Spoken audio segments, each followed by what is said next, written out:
నరసింహయ్య గారు ఇంకా మన కళ్ళ ముందే ఆయన జ్ఞాపకాలు ఉన్నాయి.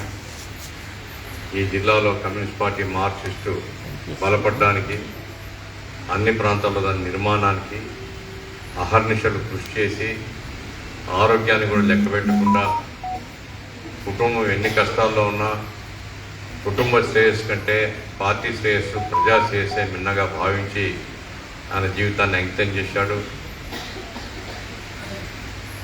ఆయన తిరిగాడే శక్తి ఉన్నంత వరకు పార్టీ కోసం పనిచేశాడు. ఆయన ఆరోగ్యం ఇక బయటికి పోవడానికి అనుమతించని పరిస్థితిలో కూడా అనుక్షణం పార్టీ అభివృద్ధి కోసం, పార్టీ అభివృద్ధి చేసేటువంటి ఉద్యమాల కోసం పార్టీలో పనిచేసే కార్యకర్తల్ని ప్రోత్సహిస్తూ ఉన్నాడు. ఆ రకంగా ఒక ఆదర్శ కమ్యూనిస్టుగా సమాజం కోసం సర్వస్వాన్ని త్యజించినటువంటి గొప్ప వ్యక్తిగా చిరకాలం మనం గుర్తుపెట్టుకుంటాం. ఆ రకంగా కమ్యూనిస్ట్ ఉద్యమ చరిత్రలో ఒక ముఖ్యమైనటువంటి పాత్ర కామ్రేడ్ నరసింహ గారికి ఉన్నది. ఆయన్ను స్మరించుకుంటూ వెనుకబడ్డ ప్రాంతాల అభివృద్ధి, ప్రత్యామ్నాయ మార్గాలు ఏమిటి అనేటువంటి ఒక అంశాన్ని ఈరోజు మనం చర్చగా పెట్టాం. సరే, వచ్చినటువంటి వాళ్ళు అత్యధికులు కమ్యూనిస్ట్ పార్టీ మార్క్సిస్ట్ను ఫాలో అయ్యేటువంటి వాళ్ళు, కమ్యూనిస్ట్ పార్టీ మార్క్సిస్ట్ కార్యకర్తలుగా ఉండేటువంటి వాళ్ళు. అయితే ఈ చర్చ కేవలం కమ్యూనిస్ట్ పార్టీ మార్క్సిస్టు మాత్రమే కాకుండా వెనుకబడ్డ ప్రాంతాల్లోని సమాజాలన్నింటిలో, అన్ని జిల్లాల్లో, అన్ని ప్రాంతాల్లో ఈ చర్చ లేవదీయాల్సినటువంటి అవసరం ఉంది. మానవ జాతి పురోభివృద్ధి చెందుతుంది. శాస్త్ర సాంకేతిక రంగాల్లో గొప్ప గొప్ప విప్లవాలు వచ్చాయి. ఆ రకంగా మెరుగైనటువంటి జీవన ప్రమాణం, మెరుగైనటువంటి సౌకర్యాలు, మెరుగైనటువంటి జీవితం మానవ జాతి సాధించుకుంటుంది. అటువంటి పూర్వరంగంలో వెనుకబడ్డ ప్రాంతాల్లో ఉండేటువంటి ప్రజల యొక్క జీవన పరిస్థితులు ఎట్లా ఉన్నాయి, ఆ ప్రాంతాల్లో ప్రజల యొక్క జీవన పరిస్థితులు మార్చాల్సిన అవసరం ఉందా లేదా, మార్చడానికి పాలకులు ఏం చేస్తున్నారు, ఇది ప్రశ్న. తెలంగాణ విభజన కంటే ముందు శ్రీకృష్ణ కమిషన్, శ్రీకృష్ణ కమిటీ కేంద్ర ప్రభుత్వం నియమించింది. మీరు శ్రీకృష్ణ కమిటీ యొక్క నివేదిక చదివితే అంటే ఒక్కో జిల్లా యొక్క అభివృద్ధి ఏమిటి, ఆ జిల్లాలో తాగునీరు ఏమిటి, సాగునీరు ఏమిటి, ఉపాధి ఏమిటి, వ్యవసాయం ఎట్లుంది, ఇట్లాంటివన్నీ డిస్కస్ చేస్తూ కంక్లూజింగ్ పార్ట్లో వాళ్ళు చెప్పింది ఏంటంటే తెలంగాణ వెనుకబడి ఉంది, ఉమ్మడి రాష్ట్రంలో తెలంగాణ ప్రాంతం వెనుకబడి ఉంది అనేది నిర్వివాదాంశము. కానీ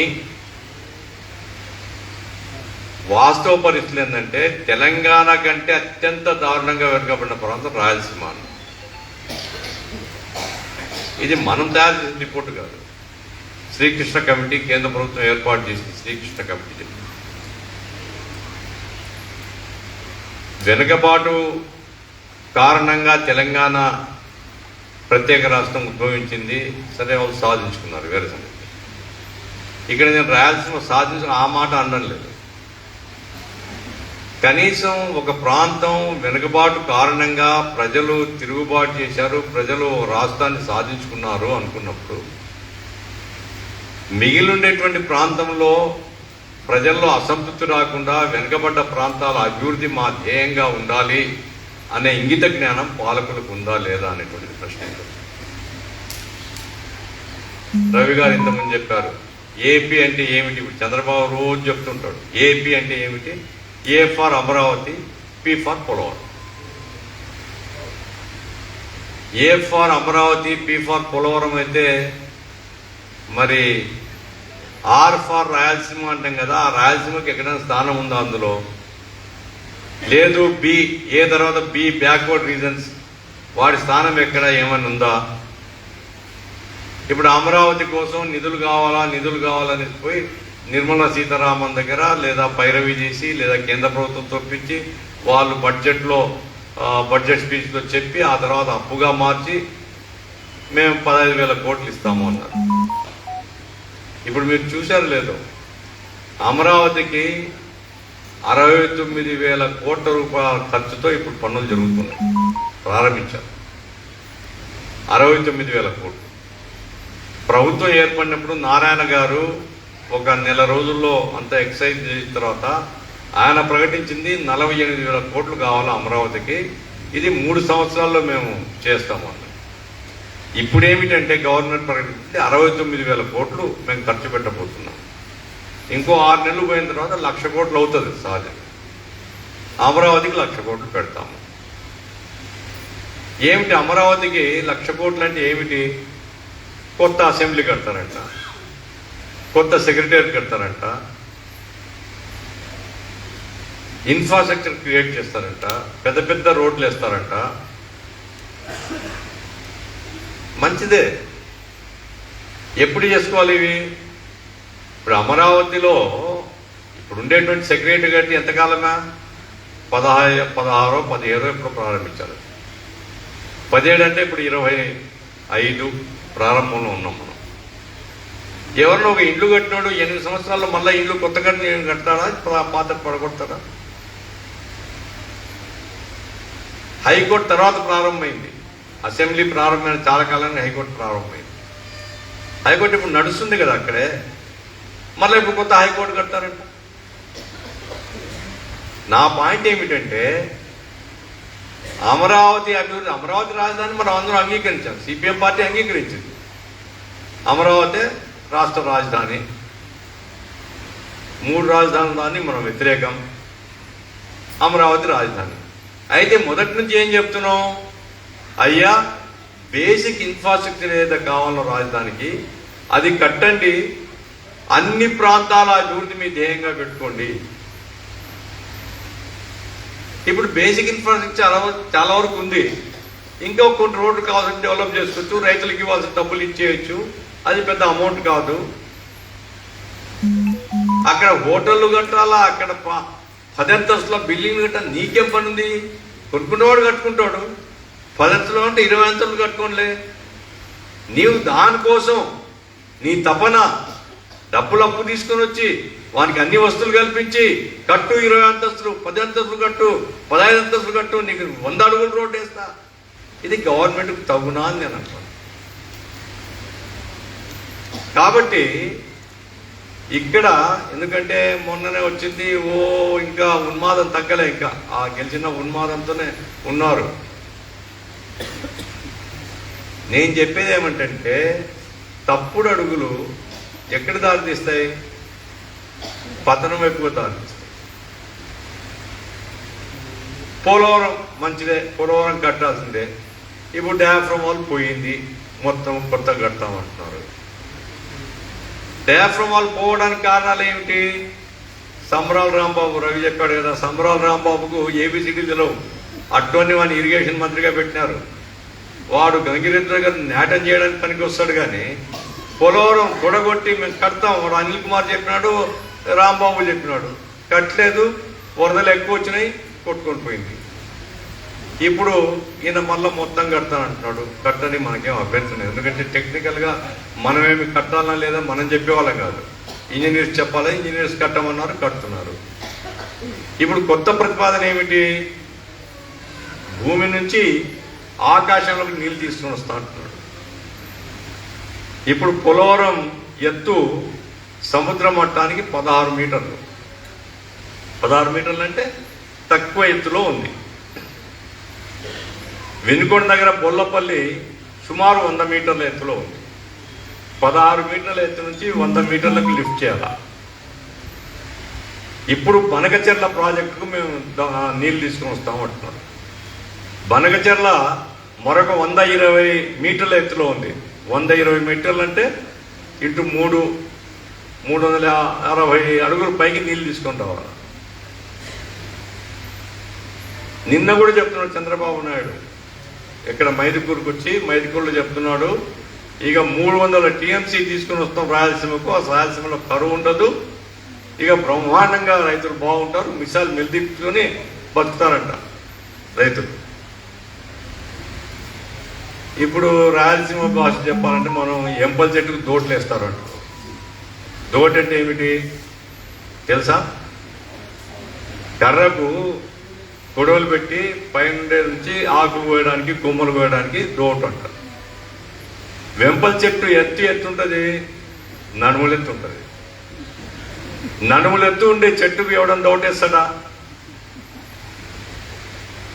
అంటే మతి తప్పుతున్నాడు చంద్రబాబు నాయుడు. నీవు ఏది చేయగలుగుతావో అది చేయడానికి కార్యాచరణ ప్రణాళిక పెట్టుకుని 5 సంవత్సరాలు నీకు ప్రజలు అధికారం ఇచ్చారు. మనమేం క్వశ్చన్ చేయడం లేదు, ప్రజలు అధికారం ఇచ్చారు. ఈ 5 సంవత్సరాల్లో అభివృద్ధి చేసి ఈ 5 సంవత్సరాల అభివృద్ధి పునాదితో మరొకసారి ప్రజల దగ్గర అనుమతి తీసుకొని నువ్వు కావాల్సింటే ఇంకా ఇంకా ఇంకా ప్రాజెక్టు చేయి. ఇప్పుడు ఆయన బతికంతా ఇప్పుడు ఎంత? 2029 వరకు 2047 ప్రణాళికలు మనకు చెప్తున్నాడు. ఇది ఎంపల చెట్టుకు దోట్లు వేయడమే కదా, ఇది పార్టికల్కి రండమే కదా. పోలవరం ప్రాజెక్టును పూర్తి చేయాలి అనేది మనం మొదటి నుంచి కోరుతున్నాం. సుందరయ్య గారు రాశారు, సుందరయ్య గారు ఆ రోజు ఊహించి చెప్పారు. పోలవరం ద్వారా సముద్రంలో కలిసిపోయి నీటిని వినియోగించుకుంటే పైన ఉత్తరాంధ్ర దగ్గర నుంచి కింద రాయలసీమ వరకు సస్యసేవనం చేసుకోవచ్చు, ప్రతి ఎకరాకు నీళ్ళు ఇవ్వచ్చు అని. దీని మీదట చంద్రబాబు నాయుడు, మీలో కూడా ఎవరైనా అనుకోవచ్చు చాలా గొప్ప తెలివితేటలు ఉన్నాయని, కానీ నేనేమట్లా అనుకోవడం. చంద్రబాబు నాయుడు గారు నిజంగా సీరియస్నెస్ ఉంటే, ఆయన ఒక ప్రణాళిక రూపొందించుంటే ఈ రాష్ట్రం ఆయన జాగిరి కాదు కదా, ఆయన సొంతం కాదు కదా, ప్రజలందరిది కదా, అన్ని రాజకీయ పార్టీలు ఉన్నాయి కదా. పెట్టండి, రాజకీయ పార్టీలు సమావేశం పెట్టండి. ఇప్పుడు చాలా మంది చెప్తున్నది ఏమిటి? అయ్యా, కృష్ణా జలాల్ని నువ్వు కిందికి పోయే బదులు కృష్ణా జలాలకు ప్రత్యామ్నాయంగా నీవు పోలవరం గోదావరి జలాలు ఇచ్చి కృష్ణా జలాల్ని పై ప్రాంతంలో వాడుకుంటే ఖర్చు తక్కువ, రాయలసీమ యొక్క ప్రయోజనాన్ని నెరవేర్చవచ్చు అని. ఇది మామూలు 5వ తరగతి పిల్లోడు చెప్తాడు. పైన ఉండే ప్రాంతంలో నీళ్లు పైన వాడుకుంటే, కింద ఉండే ప్రాంతాల్లో కింద వాడుకుంటే ఉపయోగము అని. కృష్ణా జలాల గురించి చంద్రబాబు నాయుడు మాట్లాడాలి. ఇప్పుడు గోదావరి జలాలు 600 అడుగుల ఎత్తుకు తీసుకుని వచ్చి రాయలసీమకు నీళ్ళు వస్తా అంటే మనం అందరం సపోర్ట్ కొడతాం. అబ్బా, నీళ్ళు వచ్చాను. దప్పికతో ఉన్నాం, తడారిపోతుంది నోరు. ఈ దప్పికతో ఉండేటువంటి నోరును నువ్వు ఎట్లా ఆదుకుంటావయ్యా అంటే, ఉండు 600 అడుగులు ఎత్తుకు నీళ్ళు తీసుకుని వస్తే అప్పుడు తాగుదు అంటున్నాడు. ఇదే చంద్రబాబు నాయుడు గారు 2014లో కర్నూలులోనే ఎస్ఎఫ్ క్యాంప్లో జెండావిష్కరణ చేసినాడు. పాత మీరు పేపర్లు తిరిగేయండి, ఆ రోజు పేపర్లు. గుండ్రేవుల ప్రాజెక్టు వెంటనే పూర్తి చేస్తాం. ఏది మన హగరి ప్రాజెక్టు, దాన్ని ఏమంటారు? హగరిని, వేదవతి. పేరు వేదవతి, దాని మామూలు వాడిక పేరు హగరి. వేదవతి దగ్గర రిజర్వ్ మేము ఎత్తిపోసి రిజర్వాయర్ కడతాం. మొత్తం కరువు ప్రాంతమైన దేవనకొండ వరకు నీళ్లు తీసుకొని వస్తాం. గుండ్రేవుల నుంచి ఆ తర్వాత బెలగల్ చెరువు ద్వారా అన్ని ప్రాంతాలకు నీళ్లు ఇస్తాం. మిగతా అనేక విషయాలు ఉన్నాయి. నేను ఈ 2 ప్రాజెక్టులే చెప్తున్నా. చాలా చిన్న ప్రాజెక్టు, పెద్ద భారీ ప్రాజెక్టు కాదు. 100 అడుగులు ఎత్తుకు నీళ్లు తీసుకుని పోయే ప్రాజెక్టులు కాదు. గుండ్రేవుల దగ్గర ప్రాజెక్ట్ కట్టాలంటే ఒక 500-600 కోట్లు కావచ్చు, ఓ 700-800 కోట్లు కావచ్చు. తెలంగాణ ప్రభుత్వంతో మాట్లాడాలా? చంద్రబాబు ఉన్నప్పుడు మాట్లాడలేదు. ఆయన వాగ్దానం చేసిన అమలు చేయడానికి మాట్లాడలేదు. జగన్మోహన్ రెడ్డికి ఈ సోయనే లేదు. జగన్మోహన్ రెడ్డి అనేవాడు ఈ రాష్ట్రాన్ని పట్టిన శని అని నేను అనుకుంటున్నాను. నిజంగా ఈ రాయలసీమ ప్రాంత వాసి, రాయలసీమ ప్రజలు ఫుల్గా సపోర్ట్ చేశారు అతన్ని. అరే, ఈ రాయలసీమ అవసరాలు తీర్చాలా అనేది ఏ ఒక్క క్షణం కూడా ఆలోచించలేదు. మెగావాన్ కాంటాక్ట్ ఇవ్వడం కోసం అది రాయలసీమ ప్రాజెక్ట్ అన్నాడు. అది మొత్తం అది ఇంకా మొగ్గ తొడక ముందే కేంద్రం దాన్ని నొక్కేసింది. కనీసం గుండేవుల ప్రాజెక్టు, వేదవతి ప్రాజెక్టు హంద్రీనివా సామర్థ్యం పెంచడం. కడప జిల్లాలో ప్రొహంగా రిజర్వాయర్ ఉంది, భారీ రిజర్వాయర్. మీరు ఎప్పుడైనా పోయి చూడండి, ప్రొహంగారి మఠం పక్కనే ఉంటుంది. అది భారీ రిజర్వాయర్లో నీళ్లు ఉంటాయి, కింద పంటలు ఎండిపోతుంటాయి. ఎందుకు ఎండిపోతున్నాయి? పంట కాలువలు లేవు. రిజర్వాయర్ అయితే కట్టినారు, ఆ రిజర్వాయర్ నీళ్లు పంట కాలువలకు ఇవ్వాలి కదా, పంట కాలువలు కట్టలేదు. గాలేరు నగరి పూర్తి కాలేదు. హంద్రీనివా కుప్పం నీళ్లు పోలేదు. కాబట్టి ఉండేటువంటి ప్రాజెక్టులకు డబ్బులు కేటాయించి ఉండేటువంటి ప్రాజెక్టులను పూర్తి చేసి పంటకాలను నిర్మిస్తే ఎంతో కొంత ఉపయోగం ఉంటుంది.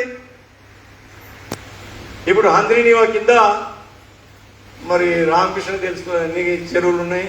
రామకృష్ణ 106 చెరువులు కర్నూలు జిల్లాలో. ప్రపోజల్ కూడా ఉంది. హంద్రీనివా కాలువ ఉండేటువంటి ఆ చెరువులు నింపుతూ పోతే, చెరువులు నిండితే పశువులకు నీళ్లు దొరుకుతాయి, భూగర్భ జలాలు పెరుగుతాయి, ఆ చెరువులకు పాత ఆయకట్టు ఉన్నది. ఆ రకంగా కొంత వ్యవసాయం అభివృద్ధి అవుతుంది. చెరువులు నింపరు, నింపే జీవోలు ఇవ్వరు, దానికయ్యే ఖర్చు కేటాయించరు, పంట కాలువలు నిర్మించరు, రిజర్వాయర్ కెపాసిటీ పెంచరు, కాలువ ఎడలుపు చేయరు. ఇప్పుడంట ఆయన 600 అడుగులు ఎత్తులో తీసుకొస్తాను మీకు నీళ్ళు అంటే మనం సపోర్ట్ కొట్టాలి. ఆచరణ సాధ్యమైంది ఏది? మీరు చేయగలిగేది ఏమిటి? దాని మీ చిత్తశుద్ధి ఏమిటి? నిన్న దేవనకొండ ఒకతను కలిశాడు. అతను చెప్తున్నాడు, గ్రామాల్లో ఎవరు లేరు సార్, జనమంతా వెళ్ళిపోయారు. ఈరోజు దేవనకొండ, పత్తికొండ, కోసిగి, ఆలూరు ఈ ప్రాంతాల్లో గ్రామాల్లో జనాలు లేరు. ఎందుకు లేరు? ఏం పండగలు పోలే వాళ్ళు, సంక్రాంతికి ఇంకో ఊరికి పోలే, అత్తగారి ఊరికి పోలే. బతకడం కోసం పొట్ట చేత్తో పట్టుకొని సుదూర తీరాలకు, బొంబాయికి, బెంగళూరుకు, చెన్నైకి లక్షల సంఖ్యలో కర్నూలు జిల్లా నుంచి పోయినారు. ఇప్పుడు అనంతపూర్లో ఒక హెలికాప్టర్ ఫ్యాక్టరీ పెడతా అంట, కర్నూలులో ఒక మోటార్ సైకిల్ ఫ్యాక్టరీ పెడతా అంట. మీరు ఎదురు చూస్తుండండి నేను చెప్తున్నాను. మేమేమంటున్నాం? ఈ వలసను నివారించవయ్యా, గ్రామాల్లో పనులు చేయి, గ్రామాల్లో పనులు కల్పించు, వాళ్ళకి సహాయం చేయి, వాళ్ళని చావకుండా కాపాడు అని. ప్రభుత్వం అజెండాలో ఇది లేదు. ప్రభుత్వం అజెండాలో తక్షణ వ్యవసాయాన్ని అభివృద్ధి చేయడానికి అజెండా లేదు, తక్షణ నీటిపారుదల సౌకర్యానికి అజెండా లేదు, తక్షణం వలసల నివారణకు అజెండా లేదు, గ్రామీణ ఉపాధి కార్యక్రమాన్ని పెంచడానికి అజెండా లేదు. ఇప్పటికి కూడా దేశంలోనే అత్యంత తక్కువ అక్షరాస్యత ఉండేటువంటి ప్రాంతం కర్నూలు జిల్లాలోనే ఉన్నది. అందుకు ప్రధానంగా పెదకడుపూరు కానీ లేదా కోసిక్ కానీ ఈ ప్రాంతాల్లో పిల్లలకు చదువు లేదు. ఎందుకు పిల్లలకు చదువు లేదంటే 6 నెలలు ఊర్లో ఉంటారు, 6 నెలలు తల్లిదండ్రుల వెంట బతకాలని పోతారు. అది సిగ్గులేదా వీళ్ళకు? మనుషులైనా రాజ్యపాలన చేస్తున్నది. ఈ ప్రజాప్రతినిధులైనా కనీసం అయ్యా ఈ జిల్లాలో ఈ పరిస్థితి ఉన్నది, దీన్ని ఎట్లా ఆదుకోవాలా అని చర్చ ఏమైనా పెడుతున్నారా? ఎలక్షన్లప్పుడు 1000-2000 పంచితే అయిపోయి కదా, ఏముంది అనేది పాలకులు అనుకుంటున్నారు. వాడు గెలిచినోడు 1000 కోట్లు ఖర్చు పెట్టి లక్షల కోట్లు ఎట్ల కొల్లగొట్టాలని వాడు చూస్తున్నారు. ఎవడైనా కావచ్చు. చంద్రబాబు నాయుడు తిట్టాలన్న ఉద్దేశం కాదు. చంద్రబాబు నాయుడు అంతే, జగన్మోహన్ రెడ్డి అందరూ అంతే. కాబట్టే ప్రజల్ని ప్రేమించే వాళ్ళుగా ఈ వెనుకబడ్డ ప్రాంతాల్లో ప్రజలకు చదువు లేదు, ప్రజలకు ఉపాధి లేదు, ప్రజలకు తిండి లేదు, పౌష్టికాహారం లేదు, ప్రజలకు ఉపాధి లేదు, ఆదాయ మార్గాలు లేవు, రవాణా సౌకర్యాలు చాలా అన్యాయంగా ఉన్నాయి. కాబట్టి ఈ ప్రాంత ప్రజల తరఫున ఎవరు అడగాల? మనం విప్లవకారులు మనం చెప్పుకుంటాం. మనం చెప్పుకుంటాం అంటే నా ఉద్దేశంలో నిజమైన విప్లవం హోదా కాదా మనం తెలుసుకోవాలి. నిజమైన విప్లవకారులు అయితే ప్రజల యొక్క దృష్టి చూసి అలజడిని సృష్టించాలి, ప్రజల్ని కదిలించాలి. కదిలేది కదిలించేది పెను నిద్ర వదిలించేది అన్నట్లుగా సమస్యల్ని తీసుకొని ప్రజల్లోకి పోయి ప్రజల్ని కదిలించి ఉద్యమ మార్గం చేపట్టి ప్రభుత్వం నిలవేసి వెనుకబడ్డ ప్రాంతాల యొక్క అభివృద్ధికి నువ్వు ఏం చేస్తావని నిలవేస్తేనే పాలకులకు పడుతుంది. ఇప్పుడు మనకంటే అన్యాయం. శ్రీకాకుళం జిల్లా, విజయనగరం జిల్లాలో పైన అంటే చాలా పర్వతాలు కొండలు ఉన్నాయి. అక్కడంతా వర్షపాతం బాగా పడుతుంది. వర్షపాతం మనకంటే మెరుగైనటువంటి వర్షపాతమే. ఆ పైనుంచి వచ్చేటువంటి నీళ్లు నాగావళి, వంశధార ఈ నదుల్లో నేరుగా వచ్చి సముద్రంలో కలిసిపోతుంది. కనీసం ఆ కొండల వెంటనే ఆ నీళ్ళని నిలబెట్టుకొని పొలాల కనుక పాలించుకుంటే శ్రీకాకుళం, విజయనగరం, విశాఖపట్నం జిల్లాల్లో చాలా తక్కువ ఖర్చుతో వ్యవసాయాన్ని అభివృద్ధి చేయవచ్చు. దానికి డబ్బులు కేటాయించాలి. దానికి మహా ఒక 5,000 కోట్లు ఎంత కేటాయిస్తే అవి పూర్తవుతాయి. కానీ 80,000 కోట్ల రూపాయల ఎత్తిపోతల పథకాన్ని గురించి చంద్రబాబు మాట్లాడతారు. మన గుండ్రేవుల ప్రాజెక్టు గురించి, గాజుల అభివృద్ధి గురించి, లేకపోతే వేదవతి రిజర్వాయర్ గురించి చంద్రబాబు మాట్లాడు. మీరు ఎదురు చూస్తూ ఉండండి, బనకచెర్లకు నీళ్లు ఆకాశంలో తీసుకుని వస్తా, అక్కడి నుంచి సస్యశ్యామలం అయిపోతుంది. అంటే నేను పగటి కళలో ఉంటాను, మీరు కూడా పగటి కళలకు అంటూ ఉండండి, ఆచరణకు సంబంధించినటువంటి ఏం అడగొద్దు అనేటువంటి ఇది పాలకుల యొక్క విధానంగా ఉంది. నరేంద్ర మోడీ అంట నిన్న చంద్రబాబు చెప్తుంది, అసలు చంద్రబాబు సిగ్గుంది అని అనిపిస్తుంది. నరేంద్ర మోడీ చంద్రబాబు ముడ్డి మీద తంతే రాహుల్ గాంధీకి రోజు పోయి కలిసేవాడు. నువ్వు రాహుల్ గాంధీతో కలుస్తావా లేదా మనకేం సంబంధం లేదు. భారతదేశంలో అత్యంత దుర్మార్గమైనటువంటి ప్రధానమంత్రి ఎవడంటే నరేంద్ర మోడీ అని చంద్రబాబు నోట్తో చెప్పాడు. ఇంతకుముందు నరేంద్ర మోడీని గద్దె దించి తీరుతాను అన్నాడు, ప్రతిజ్ఞలు చేశాడు. ఏమైనా మాటలు నీ నోరా తాటి మాట్లాడు, ఎప్పటికి ఏదంటే మార్చుకోవచ్చా. ఇప్పుడు అంటున్నాడు, నిన్న మన మైదుకూరు మీటింగ్లో అంటున్నాడు, గొప్ప ఒక విజ్ఞాని, విజనరీ, అంటే ఒక దీర్ఘ చూపుండి అభివృద్ధి పదంలో ప్రయాణం చేస్తున్నటువంటి ప్రధానమంత్రి యొక్క తోడ్పాటు మనకుండి మనం బ్రహ్మాండంగా అభివృద్ధి చెందాం. ఏం సాధించావు నువ్వు? విశాఖపట్నానికి డబ్బులు తీసుకుని వచ్చిన విశాఖపట్నం అసలు సంగతి ఏమిటి? ఇప్పుడు ఆల్రెడీ దాని లాసెస్ 20,000 కోట్లు, ఇప్పుడు ఇచ్చిన ప్యాకేజ్ 11,000 కోట్లు. అంటే ఆ ప్యాకేజీ అప్పులు తీర్చడానికి కూడా సరిపోతుంది ఒకటి. రెండవది ఏమిటి, విశాఖపట్నం ఎందుకు లాసెస్లోకి వస్తుంది? ఇనుప ఖనిజము సొంత గనులు లేవు విశాఖపట్నానికి. అదేం ప్రైవేట్ ఫ్యాక్టరీ కాదు కదా, గవర్నమెంట్ ఫ్యాక్టరీ కదా. ఇనుప ఖనిజం గనులన్నీ గవర్నమెంట్ కంట్రోల్లో ఉన్నాయి కదా, గవర్నమెంట్ కేటాయించవచ్చు కదా గనులు. ప్రైవేట్ వాళ్ళకి గనులు ఇస్తున్నావే, టాటాకి ఇచ్చినావు, వేదాంత వారికి ఇచ్చినావు, ఇంకోనికి ఇచ్చినావు. మరి నీ ఫ్యాక్టరీ, ప్రజల ఫ్యాక్టరీ, ఈ దేశం సొమ్మది, ఈ దేశం ఈ ఫ్యాక్టరీకి నువ్వు గనులు కేటాయిస్తే టన్నుకు 200-300 రూపాయలు మేము అదనంగా ఖర్చు పెడుతున్నాం. అదంతా మిగిలితే లాసెస్ ఆటోమేటిక్గా పోతాయని యూనియన్స్ చెప్తున్నాయి. చంద్రబాబు, నరేంద్ర మోడీ కేటాయించాడు, చంద్రబాబు అడగడు. ఎన్నాళ్ళు నడుస్తుంది ఇది? నువ్వు శాస్త్రంగా గనులు కేటాయిస్తే కదా నిలబడదు. దానికి ఏమంటున్నాడు, ఎన్డీఎంసీ వాళ్ళు ఉన్నారు, వాళ్ళు చూసుకుంటారు. మరి ఎన్డీఎంసీ వాళ్ళు ఏం చూసుకుంటారు? నువ్వు అడగకపోతే ఎన్డీఎంసీకి ఏమి కలబడిందా? వాళ్ళు వచ్చి విశాఖపట్నానికి స్టీల్ ఇనుప ఖనిజం ఇవ్వడానికి గవర్నమెంట్ ఒత్తిడి చేయాలా? కేంద్ర ప్రభుత్వంలో ఒత్తిడి తీసుకుని రావాలా? నువ్వు ఎవరెవరికి ఇచ్చినావా? మా రాష్ట్రం యొక్క ఫ్యాక్టరీకి నువ్వు ఎందుకు ఇవ్వవు? పక్కనే ఉండేటువంటి ఛత్తీస్గఢ్ నుంచి ఎందుకు ఇవ్వవు? లేదా ఇంతకుముందు బయలుదేరి నుంచి ఇస్తామన్నారు కర్ణాటకలో, ఇవ్వమని అడగాలి కదా.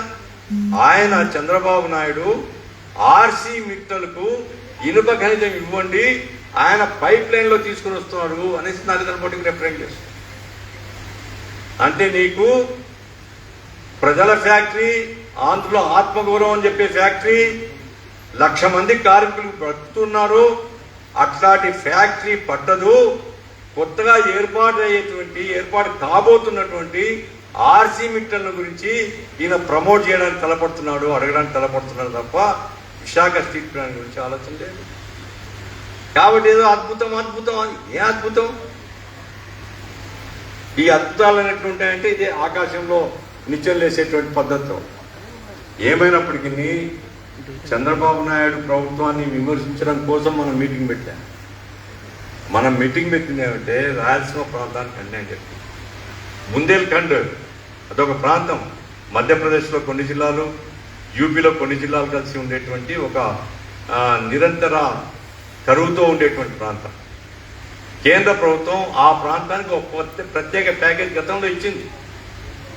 కాబట్టి రాష్ట్ర విభజనప్పుడు శ్రీకృష్ణ కమిటీ చెప్పిన దాన్ని కూడా దృష్టిలో పెట్టుకొని కేంద్ర ప్రభుత్వం విభజన హామీలో, విభజన చట్టంలో ఉంది, ప్రత్యేక ప్యాకేజ్ వెనుకబడ్డ ప్రాంతాలకు ఇస్తాము, బుందేల్ఖండ్ తరహా ప్యాకేజ్ అమలు చేస్తామని జయరాం రమేష్ ఆ రోజు మంత్రిగా ప్రకటించాడు. విభజన చట్టంలో బుందేల్ఖండ్ పేరు లేకపోయినట్టు కానీ వెనుకబడ్డ ప్రాంతాల అభివృద్ధికి ప్రత్యేక ప్యాకేజ్ ఇస్తాము అని. నరేంద్ర మోడీ ఏమిచ్చాడు? ఎందుకు జగన్మోహన్ రెడ్డి అడగలేదు? ఎందుకు చంద్రబాబు అడగడు? కేంద్ర ప్రభుత్వం దాని బడ్జెట్ 40 లక్షల కోట్లు పైగా ఉంటుంది. 40 లక్షల కోట్ల రూపాయల బడ్జెట్ ఉన్నటువంటి కేంద్ర ప్రభుత్వం ఎలక్షన్ల కోసం, కర్ణాటక ఎలక్షన్లు వస్తే అప్పర్ భద్ర ప్రాజెక్టు, మనకు నీళ్లు రాకుండా చేయడానికి అప్పర్ భద్ర ప్రాజెక్టుకు సుమారుగా 6,000 కోట్లు అప్పటికప్పుడు అనౌన్స్ చేసేసినారు.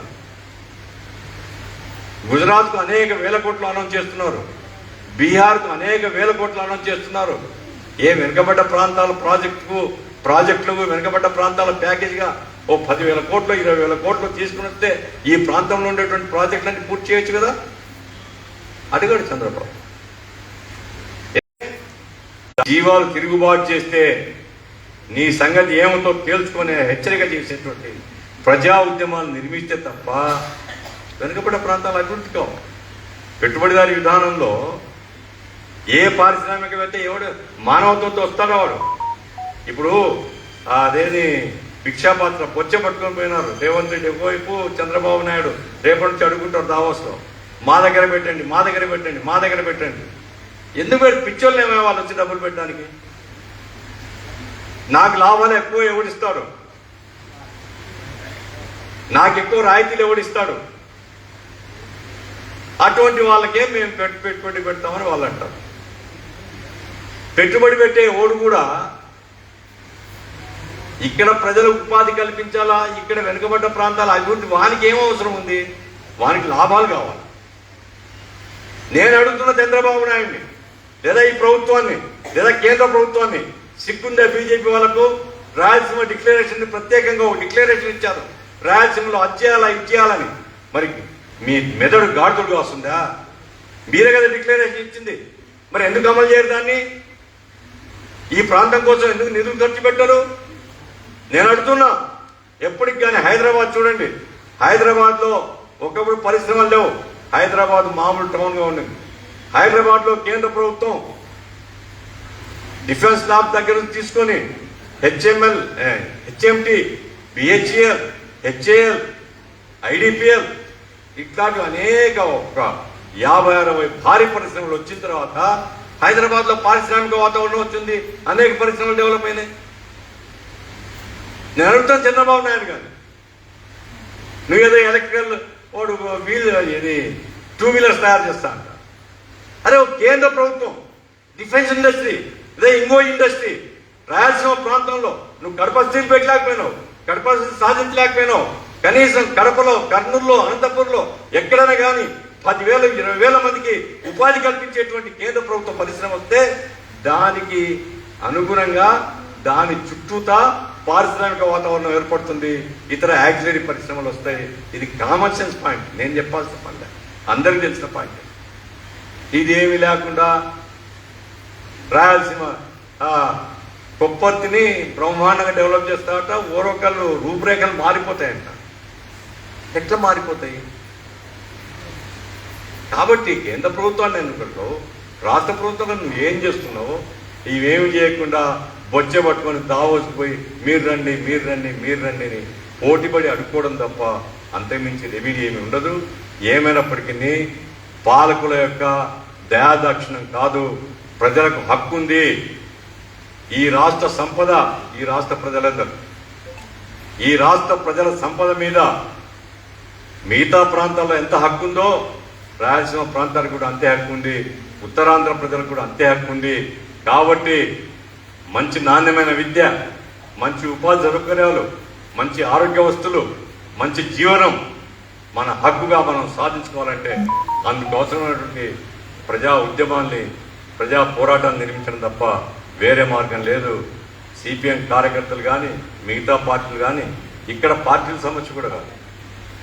ఎవరెవరు కలిసి రాగలుగుతారో, ఎవరెవరు ప్రభుత్వం మీద ఒత్తిడి తీసుకోవడానికి సిద్ధంగా ఉన్నారో అటువంటి వాళ్ళందరినీ కలుపుకొని ఓ పెద్ద ప్రజా ఉద్యమాన్ని సమస్యల పరిష్కారం కోసం మనం నిర్మించగలిగితే అప్పుడు సమగ్ర అభివృద్ధి అనేటువంటి అజెండా చర్చగా ఉంటుంది.